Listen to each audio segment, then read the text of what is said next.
Hello everyone. तो आज हम क्लास 11th की केमिस्ट्री का जो सेकंड चैप्टर पढ़ रहे थे, परमाणु संरचना। इसकी पिछली वीडियो में हमने परमाणु संरचना चैप्टर में परमाणु मॉडल, थॉमसन का परमाणु मॉडल, रदरफोर्ड का परमाणु मॉडल, बोर का परमाणु मॉडल, समस्थानिक, संभारिक, परमाणु क्रमांक, परमाणु भार, ये सभी चीज़ें डिस्कस की थी। तो आज हम परमाणु संरचना जो सेकंड चैप्टर है केमिस्ट्री में क्लास 11th की, उसका एक टॉपिक डिस्कस करेंगे, पदार्थ या द्रव्य की द्वैत प्रकृति। देखिए, द्रव्य मतलब पदार्थ होता है, द्रव नहीं, द्रव तो लिक्विड हुआ, द्रव्य मैटर हुआ पदार्थ। द्वैत प्रकृति मतलब ड्वेल नेचर, पदार्थ दो तरह से बिहेव करता है, ड्वेल नेचर, डबल नेचर। तो पदार्थ या द्रव्य की जो द्वैत प्रकृति होती है, अर्थात प्रत्येक पदार्थ तरंग तथा कण दोनों की भांति व्यवहार करता है। हर पदार्थ तरंग और कण दोनों की भांति व्यवहार करता है। आइंस्टीन ने यह बताया कि पदार्थ की प्रकृति द्वैत होती है। द्वैत होती मतलब पदार्थ दो तरह से व्यवहार करता है। तथा प्लांक ने यह बताया कि प्रकाश ऊर्जा के छोटे छोटे पैकेटों के रूप में गिरता है। और प्लांक ने क्या बताया? प्रकाश ऊर्जा के छोटे छोटे पैकेटों के रूप में गिरता है। अब पैकेट मतलब नॉर्मल भाषा में पैकेट बोल रखा है, लेकिन वैसे उसको क्या कहेंगे? फोटोन कहते हैं। मतलब जो प्रकाश गिरता है उसे फोटोन कहते हैं। प्रत्येक फोटोन की ऊर्जा प्लांक के नियम से E बराबर h न्यू होती है। न्यू मतलब आवृत्ति, सिंबल है ये न्यू का। तो जहाँ लिखा है न्यू प्रकाश की आवृत्ति और h प्लांक नियतांक है। अब h का मान होता है 6.63 इंटू 10 की पावर -34 जूल सेकेंड। ये प्लांक नियतांक का मान है।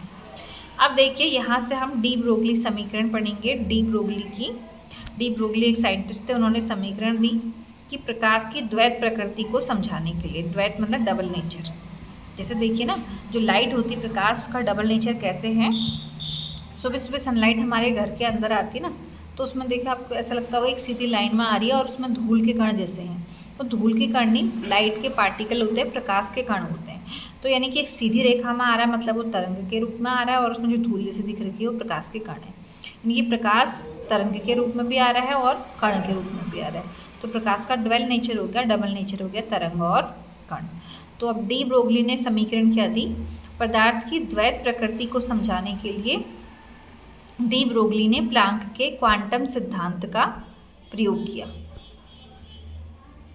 तथा आइंस्टीन की द्रव्यमान ऊर्जा समीकरण का प्रयोग किया, जिसे डी ब्रोगली समीकरण कहते हैं। तो डी ब्रोगली ने ना किस किस का यूज़ किया? प्लांक के क्वांटम सिद्धांत का और आइंस्टीन की द्रव्यमान ऊर्जा समीकरण का।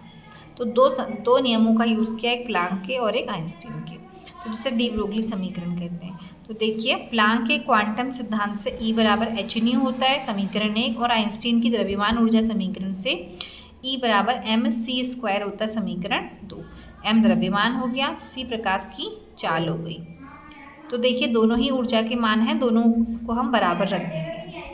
तो देखिए, समीकरण 1 और 2 से, समीकरण 1 में था E बराबर h न्यू, समीकरण 2 में था E बराबर mc², दोनों बराबर हो गए। अब न्यू जो आवृत्ति होती है, तो देखिए आवृत्ति न्यू का फॉर्मूला होता है न्यू बराबर c/λ। यहाँ पे लैम्डा तरंग दैर्घ्य होती है। जो लैम्डा है वो तरंग दैर्घ्य है और c प्रकाश की चाल। तो हमने न्यू की जो हमें क्या रख दिया? c/λ equal to mc²। एक c से एक c कट गया, तो h/λ बराबर mc। तो यहाँ से लैम्डा इधर गया, तो लैम्डा बराबर h/mc। तो ये तरंग दैर्घ्य होगी। तो डी ब्रोगली तरंग दैर्घ्य जो समीकरण है वो मेन तरंग दैर्घ्य के लिए होती है। अब अगर हमारा प्रकाश की जो हमें कोई और कण है, तो प्रकाश की चाल तो c होगी। वैसे तो कण होगा तो कण का वेग v होगा, तो उस c की जो हमें हमारा v आ जाएगा। तब जो डी ब्रोगली तरंग दैर्घ्य हो जाएगी लैम्डा बराबर h/mv हो जाएगी। फिर यदि कण का द्रव्यमान m हो और वेग v हो तो संवेग आप लोग जानते ही, संवेग p बराबर mv होता है, द्रव्यमान गुणा वेग। तो इस mv के जो हम p रख देंगे संवेग को, तो लैम्डा बराबर h/p। ये जो लैम्डा बराबर h/p है या लैम्डा बराबर h/mv है, इसे हम डी ब्रोगली समीकरण कहते हैं। तो ये हमारी डी ब्रोगली समीकरण हो गई। अब हम लोग एक दूसरा टॉपिक पढ़ेंगे, हाइजेनबर्ग का अनिश्चितता सिद्धांत। तो देखिए, हाइजेनबर्ग, अनिश्चितता मतलब निश्चित नहीं है मान, फिक्स नहीं है। हाइजेनबर्ग ने अनिश्चितता के बारे में क्या कहा, देखिए, पदार्थ तथा प्रकाश की द्वैत प्रकृति के कारण अत्यंत सूक्ष्म कणों की स्थिति तथा वेग को एक साथ शुद्ध रूप से निर्धारित करना संभव नहीं है। तो हाइजेनबर्ग ने क्या कहा कि पदार्थ और प्रकाश के तो ड्वेल नेचर होता है, डबल प्रकृति होती है, तो इस कारण जो बहुत छोटे कण होते हैं उनके लिए स्थिति, उनकी पोजीशन, उनकी वेलोसिटी को, वेग को एक साथ हम शुद्ध रूप से एकदम एक्यूरेट नहीं निर्धारित कर सकते, कैलकुलेट नहीं कर सकते, संभव नहीं है ऐसा करना, एक साथ शुद्ध रूप से निकालना। इस विषय में हाइजेनबर्ग ने एक सिद्धांत दिया, प्रस्तुत किया,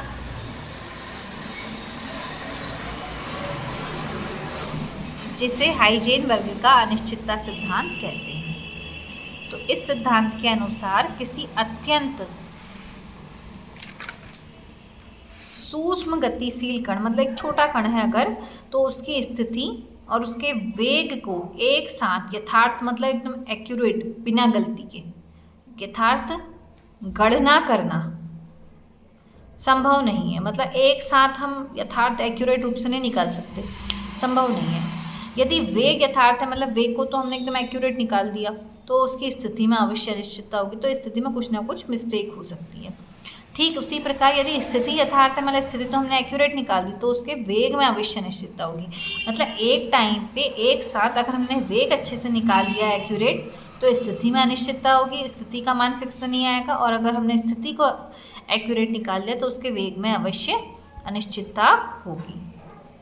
अब देखिए, यदि किसी अत्यंत सूक्ष्म गतिशील कण, एक छोटा कण है, उसकी स्थिति में अनिश्चितता डेल्टा एक्स है, डेल्टा मतलब परिवर्तन कह सकते हैं एक्स, तथा कण के वेग में अनिश्चितता डेल्टा वी है, तो हाइजेनबर्ग के अनुसार क्या कह रहा था, हाइजेनबर्ग ने डेल्टा एक्स गुणा delta v greater than equal to, ये ग्रेटर देन इक्वल टू का साइन है, h/4 m होता है, जहाँ पे m द्रव्यमान है। तो ये फॉर्मूला है हाइजेनबर्ग का। तो देखिए, जहाँ h प्लांक नियतांक है, m कण का द्रव्यमान है, और गतिशील कण की स्थिति तथा वेग को एक साथ निर्धारित करने में जो अनिश्चितता होगी वो h/4 m होगी। तो ये हुआ हमारा हाइजेनबर्ग का अनिश्चितता सिद्धांत। अब हम लोग इसका इससे रिलेटेड एक न्यूमेरिकल करते हैं, डी ब्रोगली समीकरण से रिलेटेड। तो देखिए, एक गतिशील इलेक्ट्रॉन की गतिज ऊर्जा 4.65 इंटू 10⁻⁻25 4.55 है। तो देखिए, हमने गतिज ऊर्जा K लिख दी 4.55 10⁻⁻25। अब हमने गतिज ऊर्जा K का फॉर्मूला लगाया ½ mv², तो 2K बराबर mv² हो गया। यहाँ से हम पहले V निकालते हैं।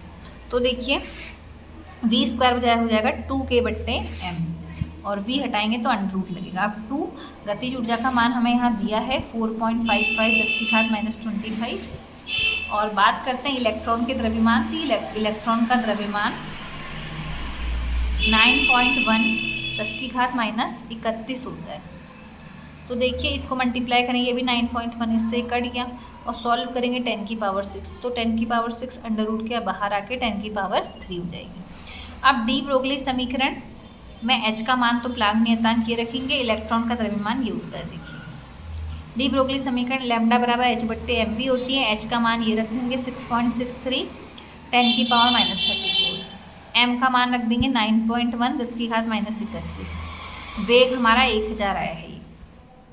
तो इन सबको अगर हम सॉल्व करते हैं, कैलकुलेट करेंगे, गुणा भाग करेंगे, तो देखिए जो लैम्डा तरंगदैर्घ्य आएगी हमारी, वो हमारी आ जाएगी 7.2 10⁻7 मीटर, ये तरंगदैर्घ्य हो गई। तो हमने डी ब्रोगली समीकरण से हमारी ये तरंगदैर्घ्य निकाल दी, जो हमें एक गतिशील इलेक्ट्रॉन की निकालनी थी। तो आज के लिए इतना ही, और इस वीडियो के नोट्स आपको नीचे कमेंट बॉक्स में मिल जाएंगे।